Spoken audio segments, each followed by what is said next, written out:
Halo Sobat Improvement, hari ini kita akan membahas mengenai proyek implementasi Total Productive Management di salah satu perusahaan manufaktur BUMN yang berada di Sulawesi Tenggara.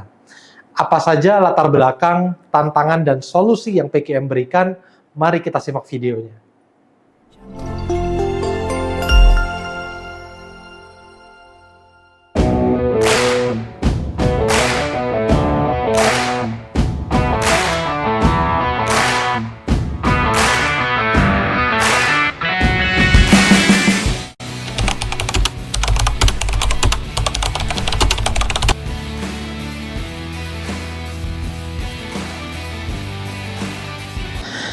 Kalau secara umum, latar belakang ini dilandasi dari hasil audit eksternal sebelumnya, bahwa diperlukannya adanya sebuah sistem atau best practice terkait dengan standar operasional peralatan yang ada. Tetapi jika diperdalam dari hasil tersebut, ada beberapa hal dasar operasional yang perlu ditingkatkan. Salah satunya yang paling utama adalah tingginya angka kerusakan peralatan.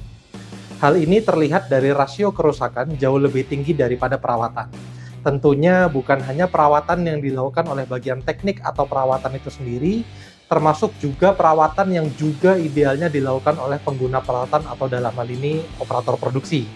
Hal ini tentunya berdampak pada hal yang lainnya seperti spare part yang terkendala, baik adanya penumpukan atau ketersediaan spare part yang bermasalah, turunnya rendemen karena proses produksi yang tidak maksimal, kualitas dari produksi itu sendiri, dan masih banyak yang lainnya.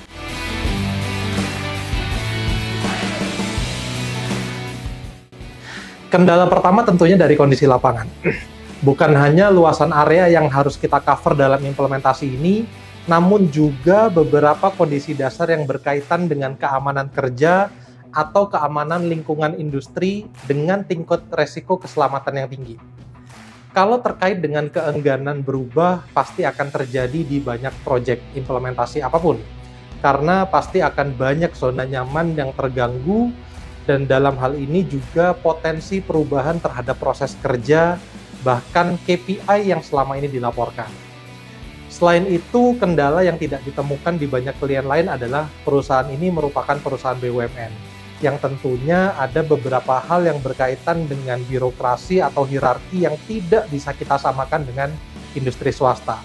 Beberapa kegiatan contohnya baru bisa dilakukan ketika ada surat keputusan terlebih dahulu, termasuk kegiatan yang harus berjalan mengharuskan lintas fungsi atau direktorat, maka di dalamnya kita juga perlu ada seperti kulo nuwunnya, atau kita minta izin juga termasuk menjelaskan terlebih dahulu di tahapan awalnya.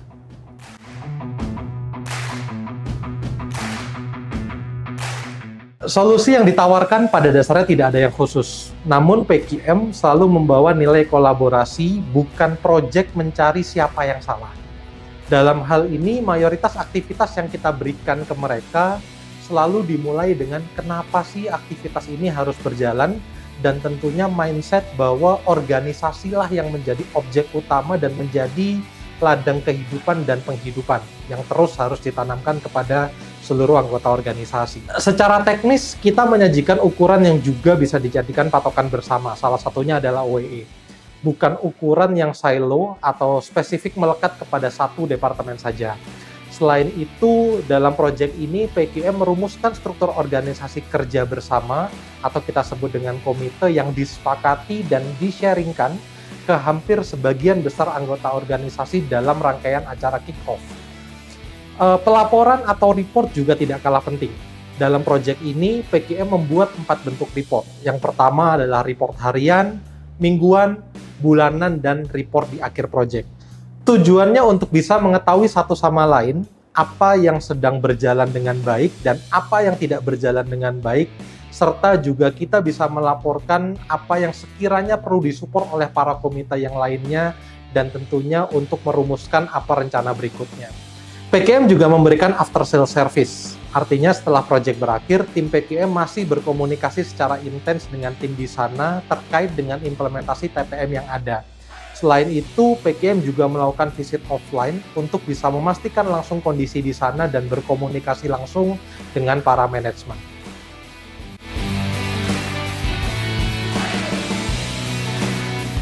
Untuk perusahaan tersebut, tentunya terdapat banyak perubahan positif pada beberapa ukuran-ukuran yang sudah kita sepakati sebelumnya. Sebagai contoh seperti OEE, yield atau rendemen, downtime, dan beberapa ukuran yang lainnya. Selain itu, beberapa aktivitas dasar yang juga dirasa lebih baik oleh manajemen dan anggota organisasi, meskipun ada beberapa hal yang harus terus konsisten dijalankan dan terus dibenahi. Untuk tim PKM sendiri tentunya merupakan pengalaman berharga berkolaborasi dengan perusahaan tersebut. Bukan hanya sekedar industri baru yang kita tangani, tapi tentunya terkait dengan bagaimana melakukan proyek dengan budaya dan medan yang sangat-sangat berbeda. Implementasi TPM selalu disarankan mulai dengan pilot atau model terlebih dahulu. Bukan karena tidak mungkin dijalankan secara menyeluruh di fase awalnya. Namun usaha yang harus dikeluarkan tidak main-main besarnya. Selain itu pula, perlu ada minimum satu orang yang difokuskan atau ditugaskan untuk implementasi ini, mengingat TPM itu bukan pekerjaan tambahan. Jadi, perlu ada orang yang bisa memonitor, mengkomunikasikan, dan menjadi think tank-nya di internal organisasi tersebut. Review berkala juga tidak kalah pentingnya, termasuk dalam hal ini melibatkan manajemen untuk melakukan review secara berkala, agar mengetahui apa yang berjalan dan tidak berjalan dengan baik, serta menentukan tindak lanjut agar implementasi tetap berjalan lancar. Namun juga ada satu hal dasar yang sering dilupakan, yaitu aspek fun-nya atau aspek yang menyenangkan dalam implementasi.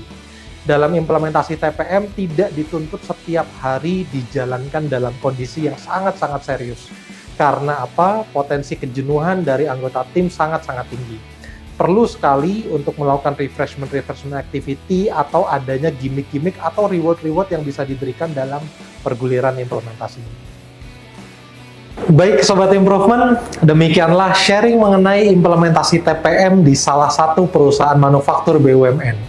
Semoga banyak hal atau pelajaran yang Sobat Improvement dapatkan, dan tentunya pembahasan kali ini masih dapat kita telusuri lebih jauh, nantikan di episode selanjutnya. Jika Sobat Improvement tertarik untuk mengimplementasikan TPM di perusahaan Anda, silahkan hubungi link yang tertera dan komen di video kali ini. Salam Improvement!